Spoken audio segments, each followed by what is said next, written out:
Original Disney Plus series Turner and Hooch, based on the original 1989 film of the same name starring Tom Hanks, premieres on the Disney Plus streaming service on July 21, 2020.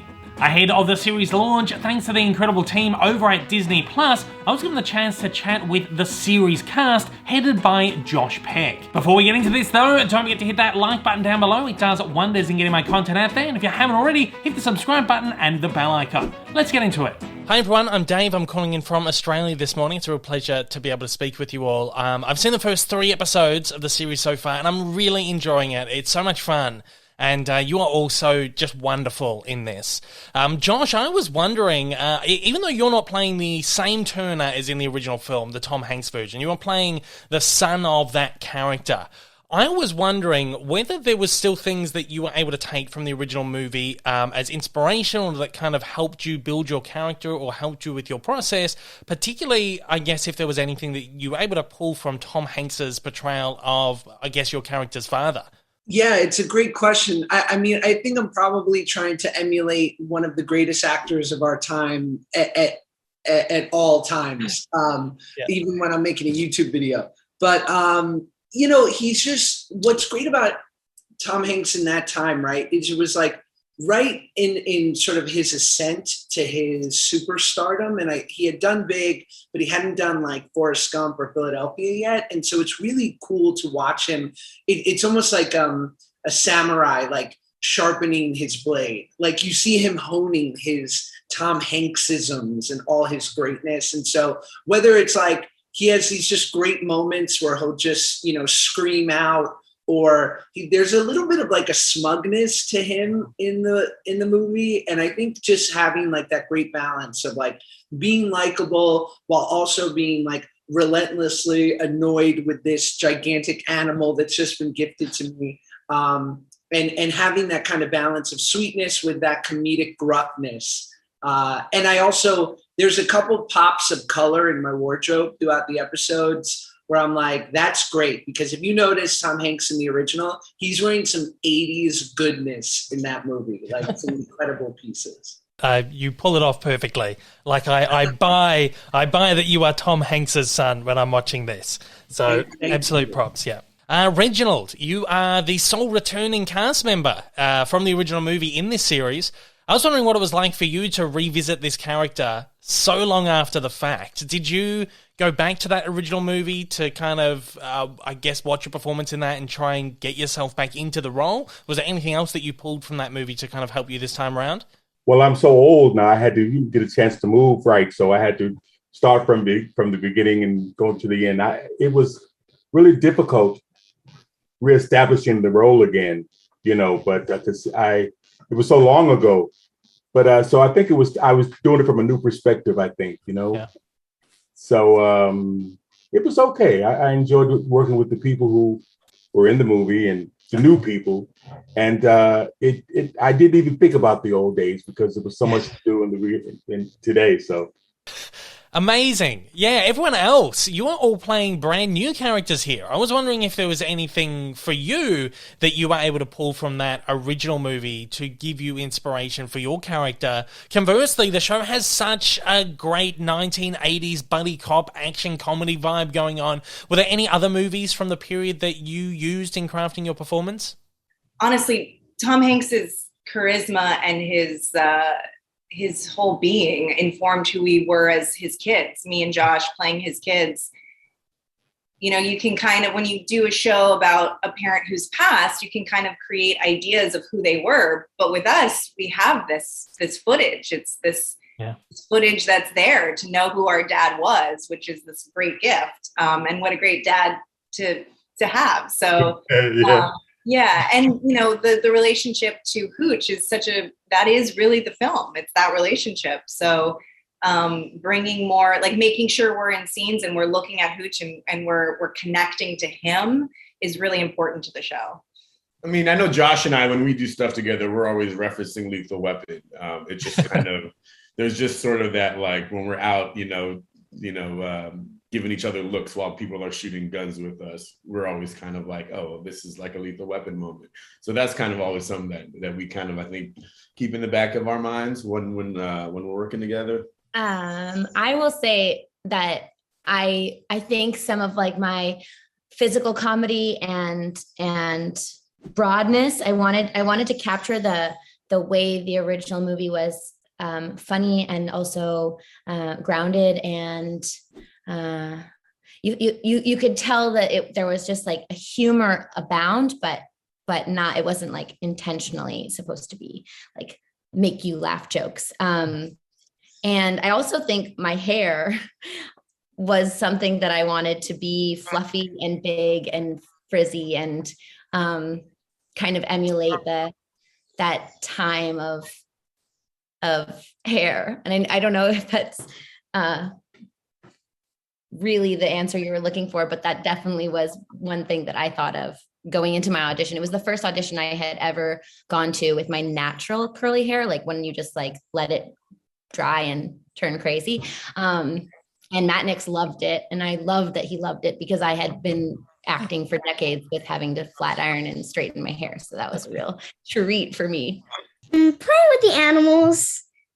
Yeah, that was really fun stuff. So I think, I definitely watched. I had already seen the original film and I went back to rewatch it as I was going through the audition process. And I really wanted to keep that heartfelt dynamic going, even in the midst of the laughs and the jokes. Like there's a real partnership that was in the original film, and that they really trusted each other, and they really, trusted the dog and trusted his instincts. And I think my character actually trusts the dog more than Scott's character at the very beginning. Scott kind of has to grow to trust Hooch, but I think that there's something to that dog, and I really wanted to keep that element.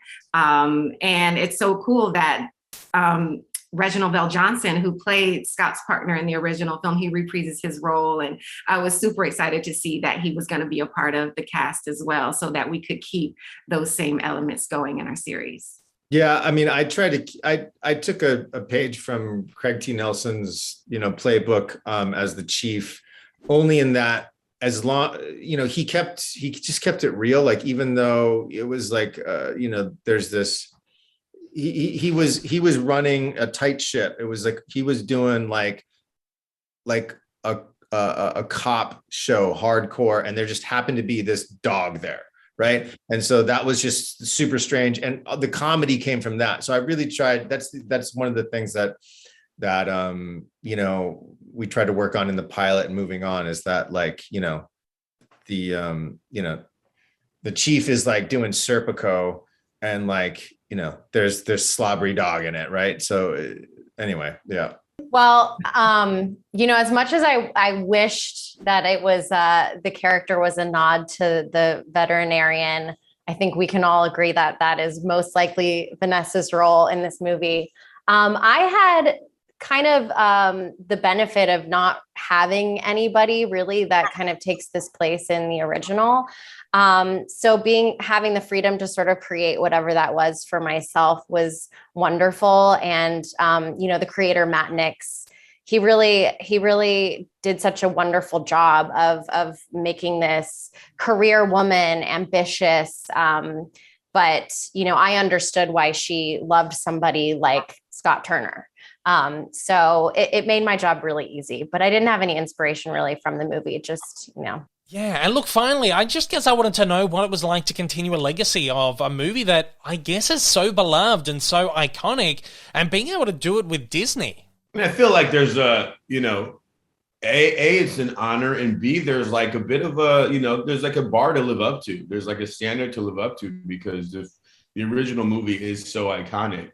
So I think all you do is you show up and you hope to do it justice, and you hope that, you're not trying to remake the original. You're just trying to carry on all the greatness from the original, and make something different, but hopefully equally as iconic and long lasting and impactful.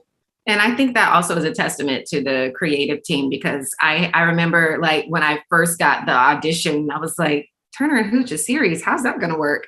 And then I read you only get the first script, the pilot, and I was like, oh, this really works. It's a really good script. The characters are well written. And I think you just can't you know, at the end of the day, even though the original movie is iconic and it's a lot to live up to, good storytelling is good storytelling. And if you want to know what happens next, then now you got a show. And I think that's what Turner and Hooch is, and that's what they really captured with the writing.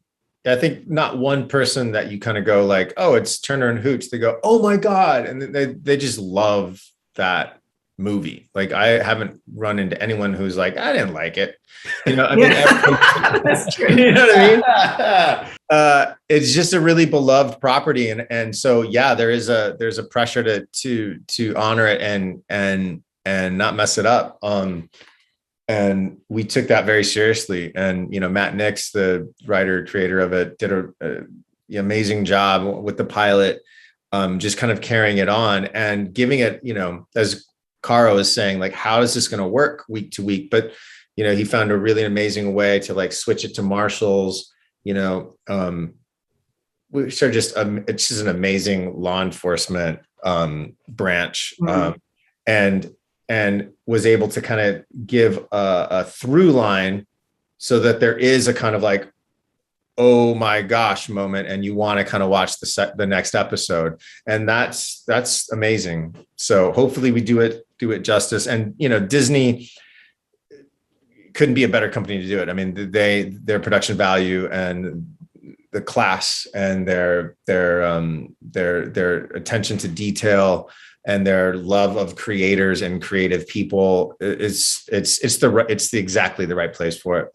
Amazing. Once again, guys, I'm really enjoying the show so far. You are all so wonderful in it, and it's been an absolute pleasure speaking with you. Thank you so much for your time today, and all the best with the show. Thank you so much. Once again, Turner and Hooch premieres on the Disney Plus streaming service on Wednesday, 21st of July, 2021. I had a whole lot of fun with this show, and if you want to check out my more in-depth thoughts on it, you can check out my review linked above or at the end of the video. Thanks again to the team over at Disney Plus for making these interview opportunities a possibility. Thanks to the incredible cast for your time. Once again, you are all so wonderful in this series. And thanks everybody out there for watching. I really do hope you enjoy the show. I'll see you on the next one. Take it easy.